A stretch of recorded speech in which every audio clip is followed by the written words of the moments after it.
of all, welcome to the Air Force Ventures SBIR and STTR Open Topic AMA Ask Me Anything session. These webinars are intended to give you details and procedural updates on the program, right? And give you insight into our program offerings and the details associated with these. We'll talk through the SBIR and STTR offerings for this round, this 21.1 or 21.A cycle, and we will make sure to answer your questions as we go through. Before we get too far along, I want to make sure we'll go over some basic rules of engagement. First of all, this call is recorded, so if parts of your team are not able to attend today, or if you would like to reference some of the details and resources that we talk about today, you certainly can. We'll post these to the AFWERX website and the Air Force Ventures website to make those available to you. These SBIR and STTR, these small business programs are all unclassified. So please, at no time should you provide any classified information or should classified information be presented through these programs. Certainly, we will not provide any proprietary information in these AMAs, but you may put what you think is necessary in the proposal themselves. Please do post questions as we go through. We will be monitoring the YouTube chat and the Zoom questions for those who have access to Zoom, and we'll answer as many of those as we possibly can as we go through the presentation today. And for the AFWERX folks on the line, we can promote you to panelists if you're out there. So just simply raise your hand, and we'll get to those. For the program officers here on the call, my name is Jared Evans. I'm the STTR program manager for the Open Topic. I am joined by Zoe Walters, who is the SBIR Phase I program manager, and the Directed Phase II program manager, Jimmy Colerain. We'll be walking through our individual slide sets here to kind of talk through our individual offerings. But as we go through, please do keep in mind that we have a variety of other resources available on the AFWERX website. You can go to the for industry and then navigate to the SBIR Open Topics and the STTR Open Topics there in the sub menu. All right, so why do we do this, right? Why are we here in the first place? Long story short is that there's, like you said, like you can see on the slide, there's thousands and thousands of companies who haven't realized that the Air Force can be a great partner, right? They haven't come to us and seen that the resources that we provide and understand some of the value propositions that we're bringing to the relationship, right? From the Air Force perspective, it's important for us to engage and nurture and cultivate our defense industrial base, right? Our defense industrial base, our academic resources, our industrial base writ large, right, are all national assets that we need to take advantage of in order to be effective in our national security mission set. In order to attract the folks who can work the best and provide the most value to our defense market, right, we need to make it work for you, right? It's one of those kind of help you, help us kind of situations where we want to make this program valuable for you. And in order to do that, we bring a variety of tools to these programs, right? Process updates, our value proposition during the program itself are all small business focused, right? We're here to provide value to you, the small business, as part of these programs. And we want to make sure that you're able to work as effectively as possible with the Air Force, right? So that ultimately you're able to provide the most value for our defense marketplace. All right, so what we're here about is transition, right? That's the reason that we're providing value to you. That's the reason that we're providing value to our defense customers, right? Is that ultimately we want to be able to put the most effective tools in the hands of our Air Force and Space Force colleagues all over the world. And this the way that we go about that through this open topic is much different than we have historically through these SBIR and STTR programs, specifically in the Air Force, right? For those who aren't as familiar with these small business programs, SBIR and STTR are programs that are administered by the Small Business Administration. The DoD, the Department of Defense, and the Air Force are just one player and one agency that are participate in these programs.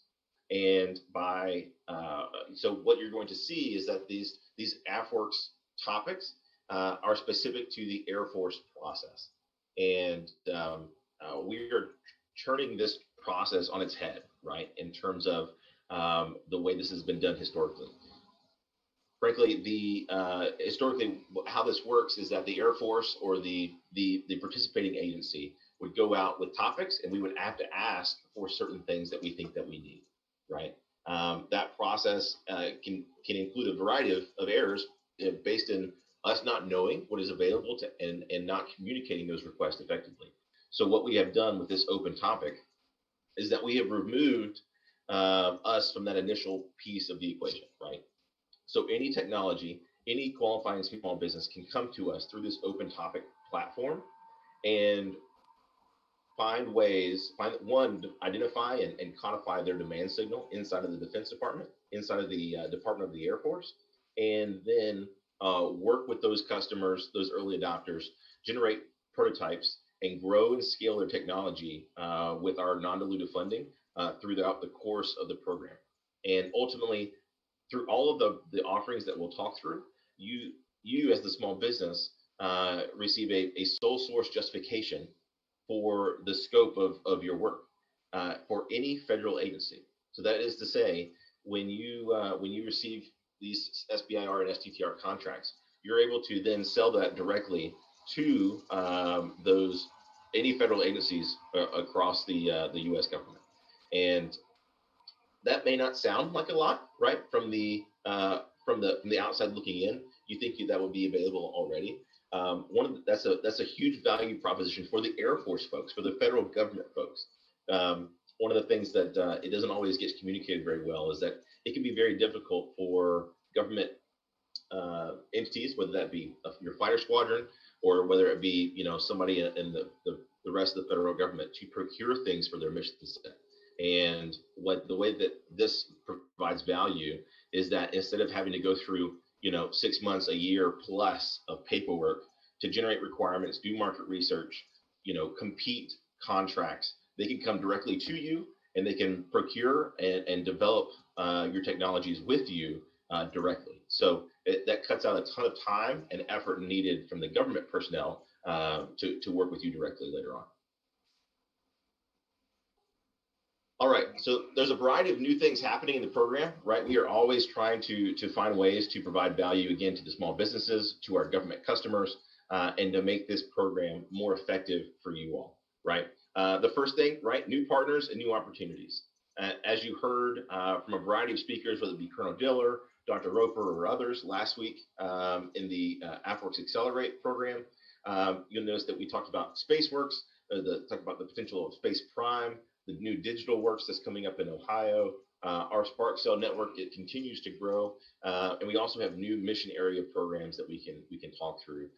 All of these are designed to consolidate interest on the government side of the world, right, and make it easier for us as an Air Force to work with you as industry, right? We want to make this experience very valuable, right, in a variety of ways, and we do that not only by working on the program and working with you directly, but it's also with kind of greasing the skids, as it will, if you will, and making sure that our government partners are postured and empowered to work with you as well. Always, we're updating our curriculum and trying to find ways to make this engagement more seamless. We're working with and updating our evaluation process to include all of the department, to include Space Force, to include our operational S&T workforce as well. This will be largely transparent to you as the industrial base, but it's something that is important on the government side to empower our entire force to take advantage of this program. And then finally, certainly there's a lot of things going on in the world at the moment, but as we hopefully emerge from the pandemic state that we've been in for so long now, we start looking at the potential for in-person colliders and other events, similar to what you saw prior to all the recent pandemic type of activities. So we'll begin to look at that here in the coming months, and more to follow on those. All right.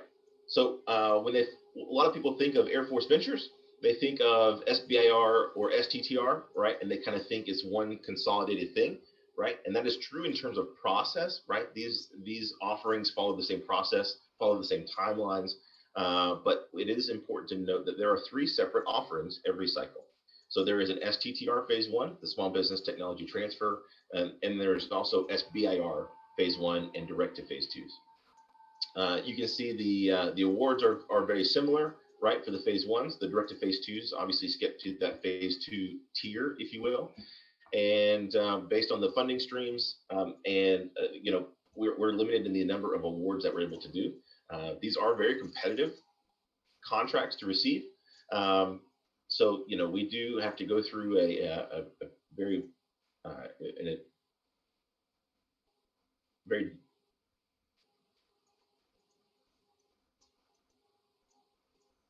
process every year, and make sure that these evaluations are done correctly.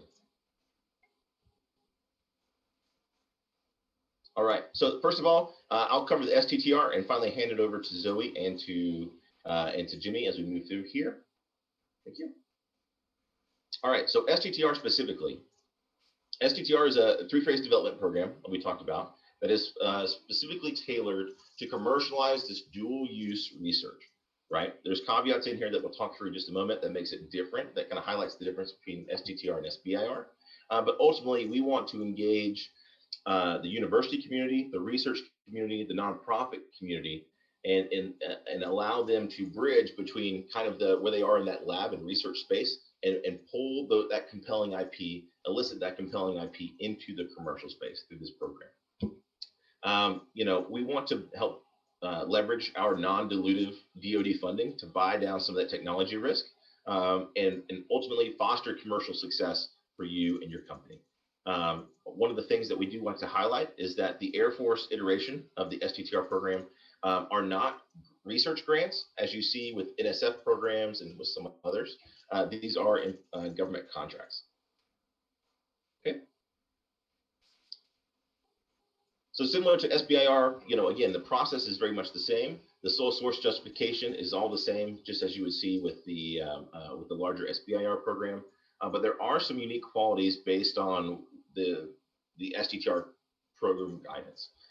First of all, there is a requirement for a research partner to perform between 30 and 60% of the work.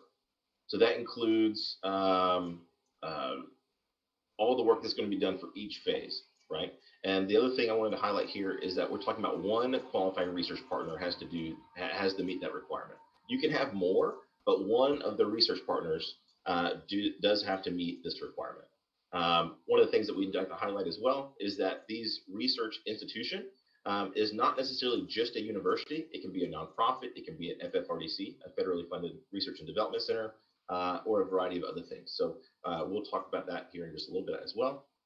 The principal investigator may be primarily employed by the research entity or the small business, which is important to think about when you're looking at that very first bullet as well. So this includes folks who have a potentially higher opportunity cost, like a tenured professor, let's say. He can still go down to go downtown, pay his $30 for an LLC, and work through this program while he is still primarily a professor at the university, right?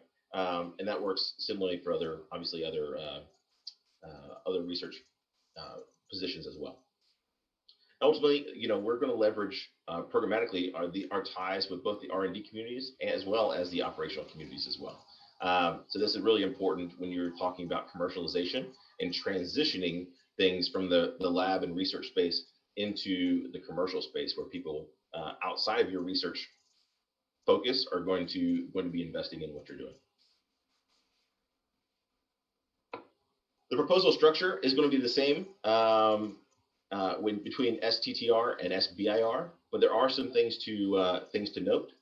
Certainly, all these details and much more are provided in the solicitation itself, and I would refer to any specific questions there. But long story short, you're going to have your basic information in volume 1. Your technical volume, which is volume 2, is going to be a maximum of 25 slides. And when, of that, a certain portion, 11 or 12, are required. And then the additionals are as applicable. You don't have to submit 25 slides if you don't want to, but if you only, only have to do the required slides, you can use the remaining slides to beef up the sections that you would like to, or you can leave them off if you think that's appropriate. Volume 3 is the cost volume. Those are system formatted inputs. So you're going to be typing in the numbers there as opposed to uploading, your desired sheet. Volume 4 is a commercialization program. It's simply, you go to the website and you follow the directions. It's fairly straightforward. This website and the details there are in this solicitation as well. Volume 5 is a bit different. It's the supporting documentation. So there's a lot of opportunities for you to upload additional information here, whether that be your cost info, whether it be one of the two required or both the required documents, which is one is the teaming arrangement with your RI, with your research institution, and the other is your IP agreement. Both of those documents are required to be part of your supporting documentation. Certainly, resumes and other DoD funding agreements need to be in there as well. And then finally, in volume 6, you have your fraud, waste, and abuse training. That's important to know. All right. There are a few things that need to be in a proposal regardless, right? There are some things that we can judge and evaluate subjectively. We'll talk about the evaluation criteria here just momentarily. But there are some things that are policy driven, and we simply don't have decision trade space in making, right? First of all, if all eligible offers must be qualifying registered small businesses, and so propose a phase 1 effort with a qualifying research institution subcontractor. So you have some of the breakdowns there in terms of how much needs to be given to the small business, how much needs to go to the research institution, and then you have that trade space. So broken down and put it in a more simple form, between 30 and 60% of the contract needs to go to one single qualifying research institution, and at least 40% needs to go to the small business, and then you have the rest for trade space. If you come in less than that percentage, right, we're simply not going to be able to evaluate you, right? It's a very simple calculation, and in order to be cognizant of the statutory requirements of the program, we have to obey these. So we don't have an opportunity to change that if it comes in and the math doesn't work out. This solicitation is for phase 1 only. Maximum contract terms of $50K in 3 months. If you come in with a $75K proposal, we won't be able to evaluate that, right? It won't meet the requirements of the program. Okay. Complete proposals must be submitted through the DSIP system. We can't take things over email or otherwise, right? If folks were to try to hand us a proposal, we won't be able to take those. So the DSIP system is the end-all be-all for us receiving proposals. Another important piece, and this is talked about at further length in the solicitation itself, but these activities must be research, development, test, and evaluation, right? We can't be buying your services, right? We can't be simply procuring a COTS or commercial off-the-shelf type of item, right? If you have a commercial item that you just simply want us to buy it from you, we will not be able to do that through these small business programs. Lastly, the fraud, waste, and abuse training is a simple requirement. We have to have that as part of your proposal. And again, if we're not able to hit those important points, we simply won't be able to evaluate your proposal when it comes in. All right, lastly, so what's next? Your phase 1 proposals are due on Thursday, the 18th of February at noon Eastern. Proposals received at 12:01 will not be evaluated, will not be accepted. So please do not wait till the last minute. The window opens up, I believe, on the 14th of January. So there's no requirement for you to wait to the last day. And based on experiences and simple Murphy's Law, all things, if you procrastinate, things are gonna have a much higher risk of not working out. in your favor. So that's really important. And then, when you write your proposal, you have to talk to the evaluation criteria as we have there. Number one, potential for commercial application and benefits. Number two, appropriateness, relevance, and specificity of meeting a defense need. And then obviously the soundness, technical merit, and innovation of the proposed approach. So these are the things that we're going to be looking at and evaluating in your proposal, assuming that you met the basic eligibility requirements that we talked about just a little bit earlier. So with that, I'm going to hand it over finally to Ms. Zoe Walters, who's going to talk through the SBIR Phase I. Thanks, Jared. So we'll jump right in. We kind of talked through at the beginning the purpose of STTR versus SBIR versus the Phase I versus the direct to Phase II. So the SBIR Phase I is a technical feasibility study. Same thing, 3 months, $50K to find the fit between your validated non-defense commercial product and then the potential defense marketplace for that product. Our proposal structure, it's very similar. So this is something new that I'd like to highlight. We've seen success in the STTR program having that maximum of 25 slides and no white paper. And so we're switching it up this time, and your required tech volume will be 11 slides that are required, 9 required as applicable, and then the rest will be elective. But that is your tech volume, is that 25 slide pitch deck. That's an attachment to the solicitation. So go in and you can see an example of that slide deck for SBIR, and I believe it also applies to STTR. You can also attach a 5-page white paper. It's optional, so no need to do that, but if you'd like to, you still can. Same thing, kind of as before, if it's longer than 5 pages, we only, read the first 5 pages. The 25 slides, if it's longer than 25 slides, we're only going to read the first 25 slides. So do be mindful of that. Same thing, the cost inputted into the system, it should kind of guide you through, the things that you need to put in there. The commercialization report is the same thing. In the solicitation, you'll see the website to go to be able to generate that. And then our supporting documents, you can put additional cost info. So a budget sheet, however you want to show your cost info, it's your format. So you put that in the supporting documents. Same thing with the work plan. Key there is non-proprietary. So we absolutely have to have a non-proprietary work plan from you to put into the documents upon award. And so it's important that you don't have any of those markings on there and that it's, able to be distributed as such. Also, we'd love to see resumes and supporting documents so we know, your qualifications. And the DoD funding agreement certification is kind of the other required item. The last thing that I'll mention, and maybe this is something that we haven't hit as hard in the past, is the letters of support. And we'll talk about this, in a little bit, but in your supporting documentation, we ask that you combine, if you have multiple, into one single PDF, but you can put letters of support.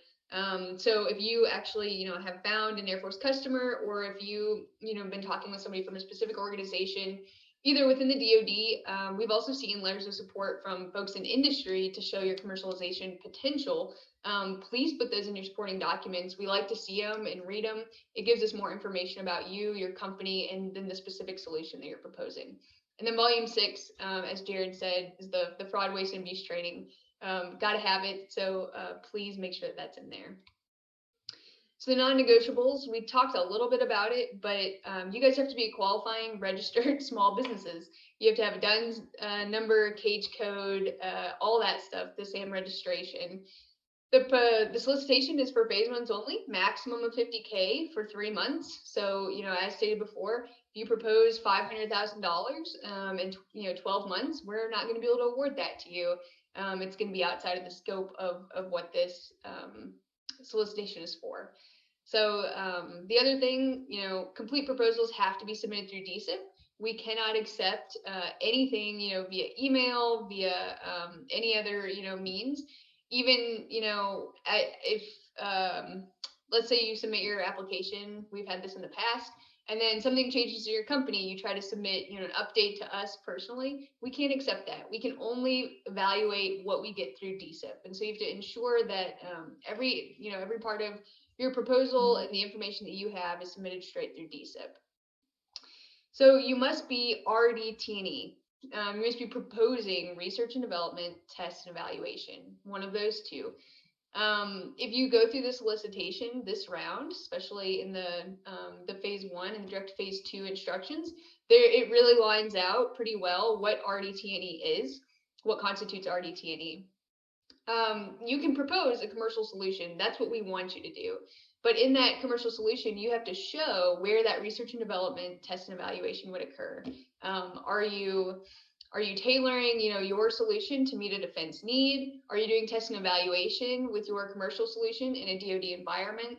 Make sure you specify that in your proposal so that we don't have to disqualify it. And the reason simply being that SBIR funds are RDT&E funds. And so, we can't use those and we have to use them for appropriate RDT&E efforts as dictated by Congress. And so we're pretty stringent about how we utilize those, and we've had to throw out proposals in the past that have great technologies, but they just aren't doing any research and development, test, and evaluation. So be sure you go in and read that in the solicitation instructions, and really, put part of that, into your proposal so that it's pretty clear and well stated. The other non-negotiables, as we talked about before, the fraud, waste, and abuse training. And if if any of these things aren't in there, we can't evaluate your proposal. It's not personal. It's just something that we have to do to abide by the law. So what's next? Same timeline for all 3 solicitations we'll talk about today. So 18 February at noon Eastern is whenever your proposals are due. The application window opens on January 14th, just like Jared said. And, I'm going to restate it because we have this problem every single round. Don't wait till the last day to submit your proposal. It's pre-released right now so that you can view it. So you have the whole next month to look at it, and then you have a whole month to propose to it. So I would recommend getting it in as early as possible. Just so that you're not sitting there, on the last day or the last week, even, trying to submit your proposal while the website crashes, because everyone is trying to submit their proposal. So do yourself a favor, save some of those gray hairs that you'll grow over that time period and submit it as early as possible. Again, I'm going to kind of highlight this. It's a 25 slide tech volume this round for phase 1. So ensure you go in, look at the example, read the solicitation, and propose, via that method. So our evaluation criteria has changed just a little bit since from the last round, and you guys can read it up here. This is pulled directly out of the solicitation. So as always, go back to the solicitation. That is, that's the Bible basically of SBIR. So go and look at that, read it from there. But we're still evaluating, based on the same kind of 3 general criteria.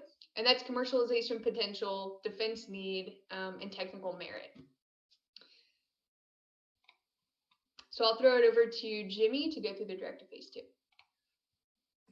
Thanks, Zoe. Appreciate that. And I'll just be adding on to what's already been talked about in the STTR and the SBIR Phase I. Right here, we're talking about going to a direct to phase 2. So really, we're looking at trial and validation. These are bigger bets. It's a 15-month period of performance and up to $750,000. And this extra money, this bigger bet, is now to conduct kind of this further, like what Zoe was mentioning, R&D, but also T&E for if you've already decided, if you've already found your Air Force customer and you're ready to now take this, build out your commercial solution to meet that Air Force customers' needs. That's what this is going to be for, the $750,000. Now, the big difference too between the regular phase 2 versus this direct to phase 2 is that you're skipping the phase 1 step. So in this, you're going to need to show how you were able to how you were able to find that Air Force customer and validate that need. And that's going to be through your customer memorandum. So if we go to the next slide here, proposal, we've already talked about this. I'm going to basically show what's different then. If you want to go to a direct to phase 2, this is what's going to be different. Some things are going to be the same. Volume 1, you're going to be answering all the same things on there. There is going to be there's questions in there though now that are also going to touch on some foreign ownership and foreign disclosure. I'll talk about that here in a second. But volume 2, you'll see it's similar but different in that on here you will actually need to do both slides and the white paper. Now with the slides though, 11 are required and only 4 required as applicable. So the rest are all pretty much how you want to use them to show your solution. The white paper is a little bit smaller, 15 pages, but it is required on here. Some of the same things though, you're going to have the commercialization report that's going to be, you're going to walk through the system and I'll show you that. But the big differentiator now, once you get to phase 2, is the signed MOU. And one of the things I'm going to foot stomp on that is it's a new template since this last round, but it's going to be mandatory now to utilize that.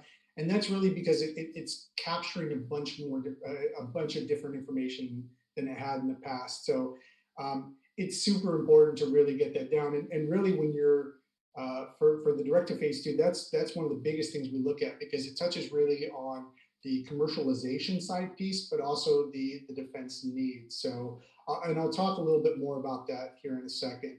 One of the other key differences too, once you get to phase 2, is the option now for matching funds as well. So in terms of you can get both government or you can have private investment funds. Now, one of the things I want to say is it's not required to have it. So it doesn't. The lack of it does not make your proposal any less strong. It just helps if it can, as you see as a note here, it can serve as evidence though of commercial potential.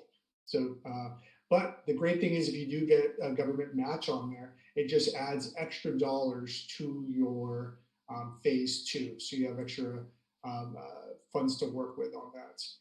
Letters of support, like Zoe said, really important. And in fact, your signed MOU will actually be in the letter of support section when you do that. And can we go to the next slide, please? So I want to just drill down just a little bit more on this customer memorandum. What is it for? Well, it's really going to capture that interest of your Air Force customer. So if you work with someone right now in the Air Force, going through the memorandum, that's where you guys are going to codify what it is you're going to be doing with them. And you're going to come out on there and put like what it is exactly you will be building out for them. You'll have a schedule of milestones, basically touching on what Zoe mentioned and Jared in terms of R&D efforts in there. So you're going to say, hey, here's our commercial solution, and here's what is going to, here's how we're going to adapt that to work for you now on the Air Force side. Big thing is also needs to be signed. So it has, you know, we want it really from two users. One is the end user and the customer. So sometimes they can be the same, but almost, I would say 95% of the time they are different. And so that's a big thing. So signed, if it's not signed, we can't review it. So that's one of the big things. If you don't have it, we can't review it. So really, I can't foot stomp enough how important the customer memorandum is. One of the other things too is it has to be an Air Force user. So, but we will accept memorandum from other defense users, but they have to be in addition to. So you at least have to have one of them that addresses who an actual Air Force end user is. Next slide. So I kind of made this a little bit bigger just to kind of show you what our evaluation criteria is on that. A lot of it's the same, and I kind of highlighted a few things on there. Commercialization, really the main things we're going to be taking a look at when we break out the commercialization portion is what is your record of commercializing SBIR. We also put in other research too. It can be what other types of R&D have you done in the past that shows you have that record of commercialization. And I want to show for folks there, you don't have to have high revenue numbers or whatever to show commercialization. As you can see here, things like your pre-sales, pilots, downloads, active users, all those things can show some type of traction, right, for commercialization. So important to know that, really stress what it is that you guys have done out there. If you think, hey, we're pre-revenue, that's fine. I mean, just show then what you've done to attract users. Have you done some unpaid pilots? Have you done paid pilots? Have you just done beta tests? Let us know what those numbers look like, right? Because we want, again, as Jared mentioned earlier, we're trying to buy down risk, right? So we want to see that this has been fielded, this has been done, some work on your side as well. The idea of follow-on commitments, on there can show commercial potential. Again, that could be in investment side, on there that we mentioned before. And then the transition strategy, we really want to see that's sound. That'll also be on the defense needs side, where we're talking really about the big things in terms of this MOU is really complete and compelling. So when you're working with your Air Force customer on that, you really need to drill down what it is their need is, and they need to state that, and you'll see it in the template that's in the solicitation. So you want to show what that need is of the customer, but then also link in what your company is going to bring to that to address that need. So that's what the folks will be looking at when they review that, is that match between what it is their need is and what it is that you're bringing. And then the other portion to that is your transition. So I can't stress enough, don't use the boilerplate. I mean, that's in the template. What you need to do is really take that transition, work with your government customer to figure out what does phase 3 look like? What does transitioning from phase 2 to actually getting a contract, what does that mean? And that means identifying, what type of vehicle that's going to be due, how that technology is going to be fed in. Again, if we just see boilerplate, that isn't really that compelling. And then finally, the technical merit. So that's, again, it's been foot stomped the last, no difference really between the phase 1 and STTR on that one. Next slide, please. And I'll just go quickly back to matching funds. A couple things I'll say on that. So on the government funds, if you get it, that's great, because that adds to your to the funds that you have available.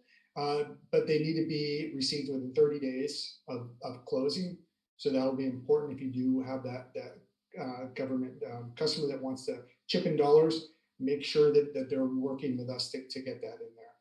Private investment, you have a little bit longer, 90 days to have that from award, actually. So it's a good amount of time on that to be able to get the proof that you have that in there. Again, I want to foot stomp that the fact of investment by venture, private equity, any of those type of things is not going to be used as a work criteria. So, like I mentioned earlier, the absence of that does not mean that you are not going to be considered. The only thing it can be looked at is a piece of commercialization. So we can look at that as, hey, there's something that, and as it shows on the bottom, cost share or match is evidence of commercial potential. So next slide. Actually, go back one more. I'm going to just talk one last thing on too. One of the great things also about either the direct to phase 2 or phase 2, so just phase 2 in general. And if you were there at the Accelerate AFVentures Day, Steve talked about, which is our phase 2 pluses that you'll see more of here soon. StratFi was one last year. But the nice thing is, when you become a part of the phase 2 family on there, you will have access to these additional vehicles for accelerated capital. So it's just one of these things there that is a benefit to being on the phase 2. So you'll hear more about that here as Steve mentioned That's hopefully going to be hitting the streets soon. But we want to let you know, at least that's one of the benefits now of coming into our program, whether it's starting at the STTR side or the Phase I side. The idea is hopefully you guys get to the Phase II, and that unlocks a bunch of other stuff. And then again, with that, around matching funds, around this transition, everything's around transition. Jared mentioned that at the very beginning. Can't stress that enough. So even when you're in the Phase II, what we want to get you to is to a contract. So next slide now. And as I touched on before, there's going to be a portion in that section 1 that's now going to be talking about foreign disclosure. So if you hit on one of those, I think it's going to ask you to submit this addendum. And this is just brand new for this 20.1 or 21.1. So just want to just quickly just touch on it. Here's going to be basically saying is your company employing any foreign nationals? Are you receiving any investment dollars from overseas or from foreign-owned entities in the U.S.? So you can kind of read that list. It's in the solicitation itself. If you say yes to that, you just need and it's not disqualifying you for doing it. It's just one of the things that we need to capture on that. So again, that'll be there for this round. There'll probably be questions around it, which we'll address probably in the next AMA as well. Next slide, please. And back to Zoe.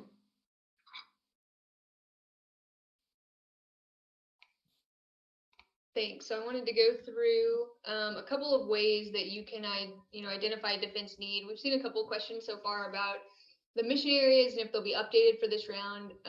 And so there's those along with a few others. You'll also find some info in the solicitation, but thought we could kind of briefly talk through it. So the answer is yes. The mission areas are updated on the AFWERX website currently, the focus areas. So these are basically, think of Air Force markets of interest. We have we have 3 large open topics, right? The SBIR Phase I, SBIR Direct Phase II, and the STTR Phase I. So we're pulling in technologies, for the whole force.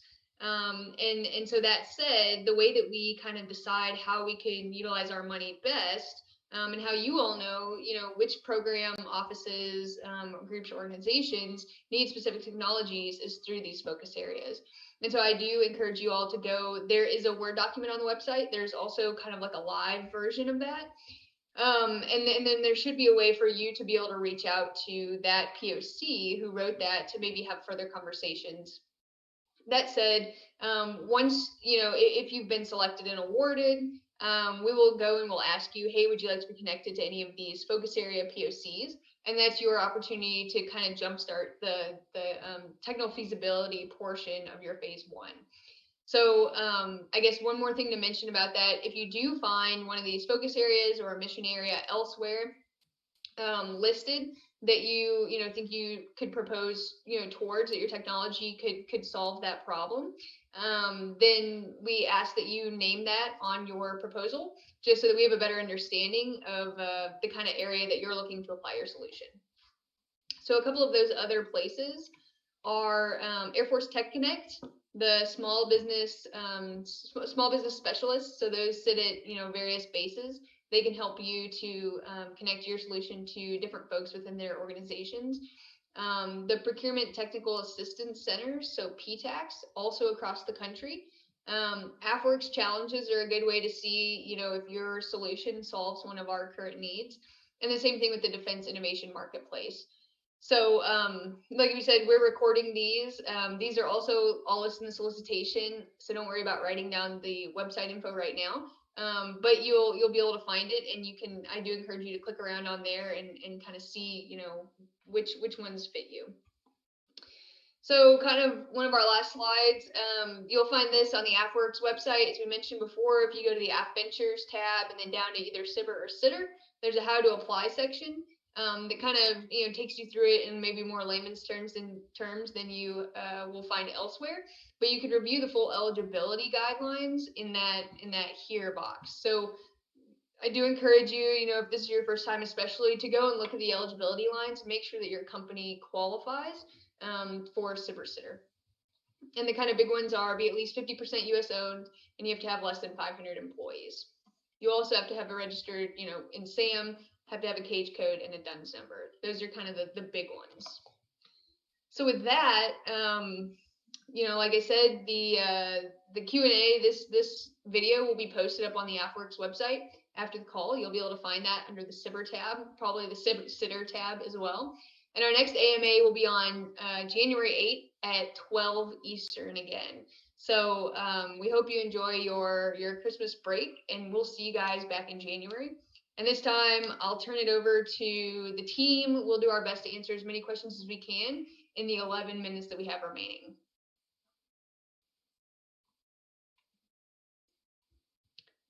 So Jared, I saw some questions about eligibility things. So could you kind of take us through, is dual citizenship considered foreign national? Oh, he said 1 second. All right, can you hear me okay? Yep, we got you. All right, perfect. So no, great questions, and I apologize I wasn't able to unmute there for a second. But yeah, so I think one of the things that we want to talk through is that I see in the chat, and we're going to try to hit some of the most common up front, and then make sure to kind of drill down as much as possible here. So first of all, we'll talk about foreign nationals and the requirements there. Permanent residents are okay, right? That's kind of the baseline for being principal investigator and participating in that regard, right? If you are not a permanent resident or do not have, or like a student visa, for instance, would not be considered a permanent resident and would need to be declared, right? And so there's nuance to that in terms of, for student visas, we have to make sure that the work that's being completed and being proposed falls within the limits of their student visa. They're not working the excessive hours, all that kind of thing. So there's due diligence that we have to go through on our end to make sure that that we're all kind of obeying the regulations and laws that we have to. One thing I do want to kind of walk through just briefly is the structure of the program, right? So we talk about phase one, we talk about phase two and phase three.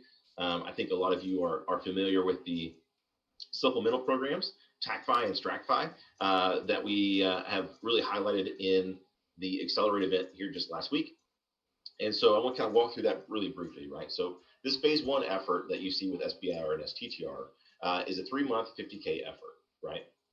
The work that's being proposed has to be R&D. But we're talking about when you propose, you're proposing certainly for that period of performance, right? But you're alluding to what you're going to develop through the process, right? And so you're talking about the the base of technology, whether that's IP in the lab, whether that's a commercial product or what have you, the development that's going to have to happen, the research and development that's going to have to happen to make that baseline technology, whatever form it's in now, into a usable tech and valuable tech for the defense marketplace, right? And so you can certainly start with the COTS product, but what you can't be attributing to the program is us simply buying that COTS. We have to be doing some kind of research and development to the lab IP, to the COTS product, or what have you. So in phase one specifically, what we're looking for is feasibility, right? We're trying to figure out if what you are providing, right, what you proposed is a feasible project for transition later on in the program, right? And so a lot of that has to do with finding those defense customers, right, through the program and the tools that we provide as part of that phase one program, and then taking those early adopters that you find and codify their demand signal into phase two, where you're developing a prototype for them in their particular application. So at that point, you're taking your technology baseline, you're taking your prototype and applying it to their particular application themselves, right? And what the idea there is that you can show them and continue to demonstrate the program, the value of your solution or product, such that they are looking to back you into those STRATFI and TACFI programs. So all of the things that we talked about today are kind of feed into that TACFI and STRATFI and will be eligible for those awards later on. What we're talking about now is kind of the starting point. So the directed phase 2 is a really high bar, right? Not everyone's going to have defense customers on speed dial who are willing to fill out an MOU, right? And to back you into that directed phase 2. That's really what phase 1 is for, right? And so for those who are interested and maybe aren't to that point, phase 1 is probably where we need to start, right? And to be frank, even the folks who think and who have those Air Force customers lined up, phase 1 provides a lot of value in terms of being able to have more substantial conversations and be able to put together a more cohesive and a more robust phase 2 proposal later on. So phase 3, the other thing that we kind of talked about, phase 3 is simply an opportunity for, again, any federal agency to provide or to procure or develop your things following, using that sole source justification, right? Phase 3s are completely user funded. They can be done at any time. There's no cap for duration or any of that kind of thing. And for these programs, they're one of the primary definitions of what transition is. So that's kind of one of the end goals here, is that you can take advantage of those program improvements. But back to kind of what we're talking about today, specifically the phase 1 and the direct to phase 2. Those phase 1s, again, short duration, relatively small dollar value. We're not going to be developing prototypes during this phase 1. We're looking for the applications in which to develop those prototypes for phase 2. Okay. But yeah, we'll continue to kind of shoot and try to address each of these questions up front. So Zoe and Jimmy, if you guys see things you want to address, feel free to jump in and talk through it. Yeah, one of the things I saw in here is talking about being on a phase 2 already and applying for direct to phase 2.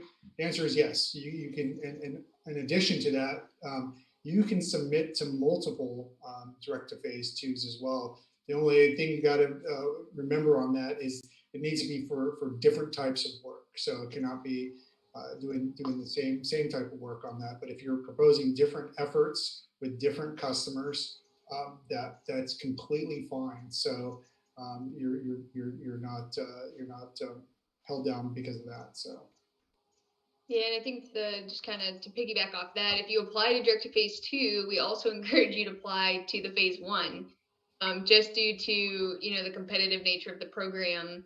There's no problem with applying for one or multiple phase 1s, as well as kind of cross programs, as long as whenever if you're awarded, we're only paying you to do a set of work one time. And so keep that in mind. But we encourage you to not just apply to direct to phase 2 if you want, but to also apply to the phase 1. Yeah, that's perfect. One thing I do want to highlight too is that there are other Air Force topics out there, right? So there are other entries when you go into DSIP. One of the ways you can know that you're looking at the open topic, one is the title and the description, but you can also note the X in front of the number, right? So 21.1 or 21.A, there are X's in front of those that denote our CSO solicitation document as opposed to a BAA. It's largely transparent to you all, but it's one way to know that you're looking at the right thing. In terms of people asking about the new MOU template, the great thing is it's out on the street, so you'll be able to see it right now. It's with the solicitation, so quicker you get that and you're able to talk to your Air Force customer, the better. So, and it walks you through. It's a good template. It'll show it in red, like all the required areas you need to put the information in. So pretty self-explanatory. But all those attachments are located within the solicitation. So when that's first released, it's out there at the exact same time. So there should be no reason to be using any old templates. It's all there for you. Yeah, one thing with the joint organizations is that we do require the MOUs come from and have identified Air Force TPOCs, right? Technical points of contact.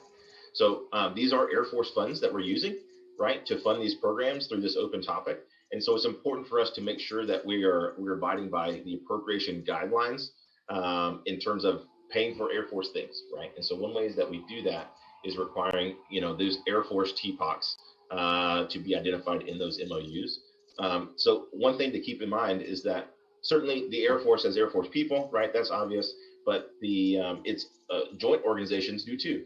Other federal agencies do too, right? NASA has Air Force people working for them, right? FAA and so on. So there's other opportunities, and I say Air Force, I'm talking Department of the Air Force here, so to include Space Force.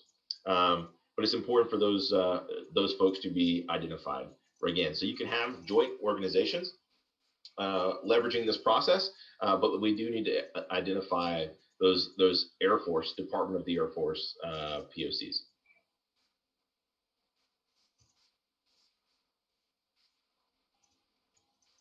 Also, this is not the last time you'll talk to us, right? So I know there's a few comments in the chat there talking about, hey, I'm trying to get in touch with someone. And so again, we have a number of AMAs coming up, so please keep an eye on the AFWERX website for those.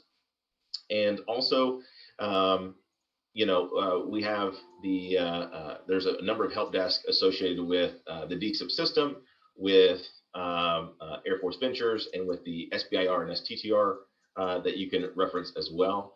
Those emails, those help desk emails, are at the very front of the solicitation documents. So please do reference those emails and those contacts. I know obviously there's always way more questions that we can get to immediately, but one thing that we can do is we're going to take down the questions that we haven't touched on just yet and make a list for this next AMA to make sure we address those. Please do again take advantage of the help desk and the folks manning those. Even though over the holidays, I'm sure that there's going to be not as many folks looking at those as folks spend time with their families. But I want to make sure that we highlight and tell you thank you for joining us today, and we look forward to speaking with you not only at our future AMAs, but ultimately seeing your proposals come through. So thanks so much for joining, and we look forward to working with each and every one of you.